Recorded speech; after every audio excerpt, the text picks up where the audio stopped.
everybody, welcome back to my channel. This video is going to cover a good bit. It's kind of a weekend in review. It's Sunday, May 23rd, and it was a busy week this week. First thing I want to talk about is my prep update. As of yesterday, I am 4 weeks out from my first show this year, which is a local show.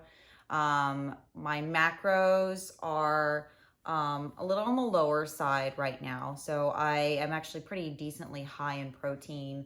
And then my fats and my carbs are really, really low. So a lot of my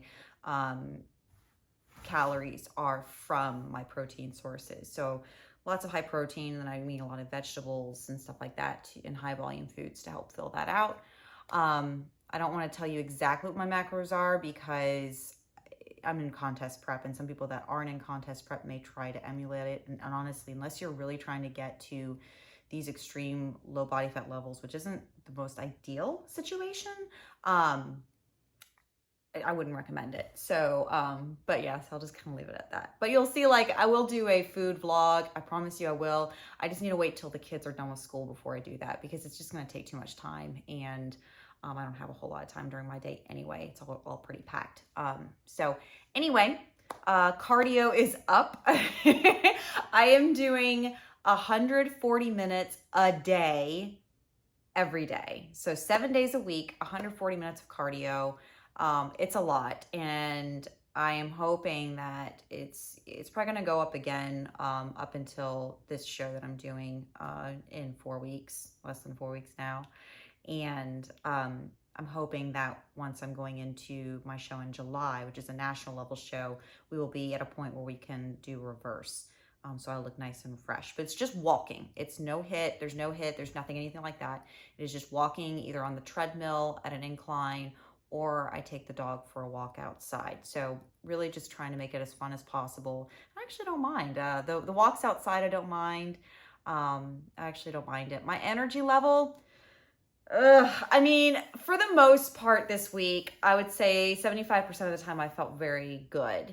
I will say Thursday, I was having a moment. I had my check-in with Casey, with my coach, Casey Marshall with Team Boss Bodies, and I was kind of throwing a little pity party for myself, but I had to remind myself that nobody's forcing me to do this. This is something that I want to do. This is my goal that I set for myself. So instead of veering off the plan and making excuses, because I didn't get a refeed, and I was kind of hoping to get a refeed, and I didn't get a refeed. But you know what? I'm not here to get refeeds. I'm here to win. I'm here to win an overall, and to, as I mentioned in my last video, win an overall, and then also win my pro card. So I got to do what it takes, and I have to think and act like a pro if I'm going to be one. So I wrote in my journal instead, complained that way, and you know what? My mindset just went back into gear, and I was fine.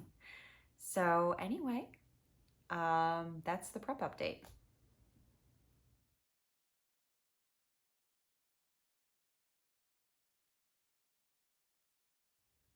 My children on Monday evening, Monday the 17th, they had their spring piano recital, and I'm so proud of them. So I'm going to include some videos right here, some images. My parents actually came to visit. I'm just going to kind of show you to let you know how that went. Obviously, I had a lot to do because I was working, and then my parents were in town for the recital, so I wanted to visit with them, but I still had to get all my workouts in. So I'll show you some footage. I've got up at the butt crack of dawn and got everything done. And then I got to enjoy my children's piano recital. So I hope you enjoy their piano recital. I'm so proud of them for all their accomplishments that they've had this spring piano season. So good job, guys. I love you so much.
Pretty good, Bubbles. So I am very proud of all these students for doing so well.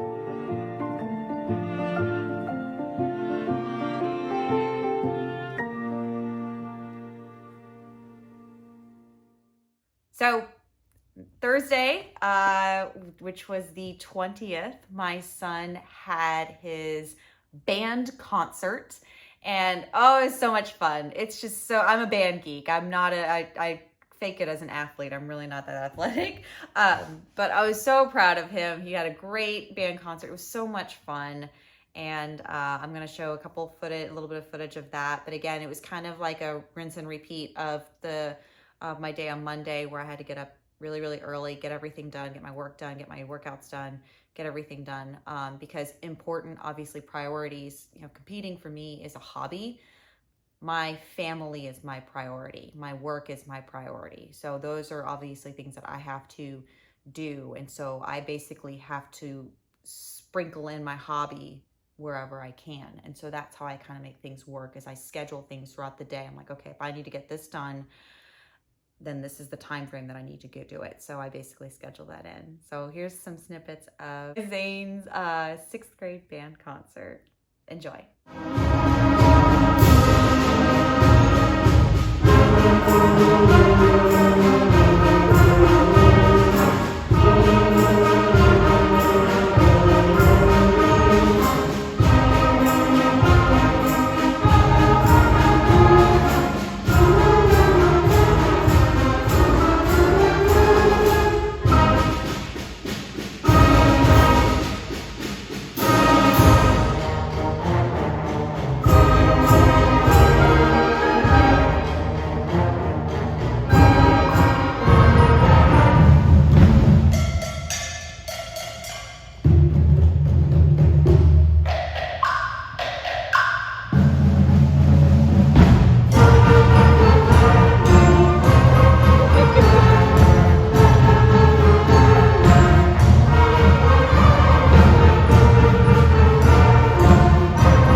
Okay, so when it comes to prep, or anything where you are being active, whether it's CrossFit, weight training, powerlifting, whatever, recovery is so super important.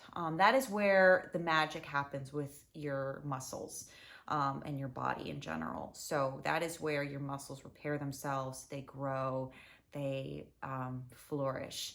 And if you're not recovering appropriately, you could do some major damage to yourself. And some things that it was last year, I think in 2020, I really started to take more time and recovery methods. So I'm going to kind of list them in order of cost, because obviously everybody's trying to save money. So I will kind of let you know as far as cost, things that you can do for recovery. If you can do all of these, that's great. But if you can just do at least some of these, the first three, I've got 4 of them. The first 3 should not be an issue. The fourth one maybe could be an issue, but I digress. So first of all, number 1, sleep.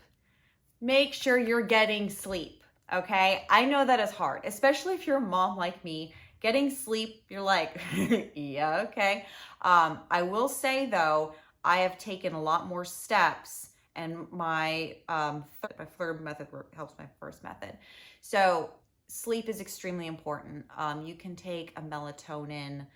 It's easy. I have one from Costco that you can take. There's stuff at Trader Joe's. It's really inexpensive. Melatonin is not very expensive. If you're having issues sleeping, try to take a melatonin. You could also drink teas. There are certain lavender, chamomile teas that are really good to help with letting yourself wind down and go to sleep. So, but I would recommend, as far as how much sleep should you get, I mean, everybody functions, everybody functions separately. I try to get 8 hours. I probably on average get 7 hours, which honestly is pretty darn good considering I get up at 4 a.m. I mean, yeah, I go to bed early. Okay, your woman's old. All right, I'm almost 40. So yeah, I sleep is super important. The teas are great. Another thing that can help you with sleeping, but I wouldn't recommend doing this regularly, are sleep aids. I don't take a ton of sleep aids anymore. I used to, if I really, really, really needed that 8 hours of sleep, or if I could sleep in. If I didn't need to get up early, and I really am struggling with sleeping, which a lot of times the leaner I get, I usually have issues with sleeping. So far, I have not had any issues with sleep. I take a melatonin just about every night, and that has been very, very helpful. My second recovery method that I do, that I swear by, is yin yoga. Now, let me tell you something. I hate yoga. I hate it, okay? If you love yoga, good for you. I'm happy for you. I'm proud of you. I hate it. But yin yoga is really, really challenging because you have to put yourself in these positions to stretch for long periods of time. So I have blocks, I have straps, I have everything. And I basically, and this doesn't cost anything. If you're like, well, I don't have money to go to a yoga studio. If you got a cell phone with YouTube on it, you can do yin yoga. I have a couple different accounts. There's Sarah Beth Yoga. I think I'll link her YouTube in this video. I watch Sarah Beth Yoga. I also do Travis Elliott. He has some really great yin yoga practices. But Sundays are my yin yoga days. I actually just finished doing a yin yoga session. I feel really good, actually. It's just like forcing myself to do it. So yin yoga is also extremely important. It helps stretch you out, gets you relaxed. And it just is a really great way to recover. My third recovery method, again, this is really not that expensive at all. Epsom salt baths, okay? I make the water as close to as hot as I can stand it. Maybe not too terribly hot, but I like it pretty warm. And I add Epsom salt, a ton of Epsom salt to the bath. And because I'm a little bougie sometimes, I will add either, I'll add some bubble baths. And I really swear by the Dr. Teal's. Again, the Epsom salts themselves you can get at Costco. You can get like the big things, or you can get them at any, pretty much any grocery store or pharmacy. You can get them anywhere, and they're really not that expensive. The Dr. Teal's bubble baths are not that bad either. They have the lavender one, which I really like. Again, I usually use that before bed, or if I'm really super sore, I'll do something like the Relax and Relief, which is like the green bottle or whatever. So that's really good. And again, it's not that expensive. Okay, so my fourth method of recovery that I do regularly, and again, this is where you kind of have to see, where am I at a budget? I get massages every single month. I've been seeing the same massage therapist now for, oh my gosh, probably since September of last year. And I see her once a month. Her name's Kate. Go figure. She's bound for greatness. Just kidding. No, she's amazing though. Over this past few months, she has learned my body. She knows what I do. And getting regular massages have been great for my recovery. It is expensive. It is an investment. But I will say I used to get my nails done, fill all that type of stuff. And honestly, I don't do any of that anymore.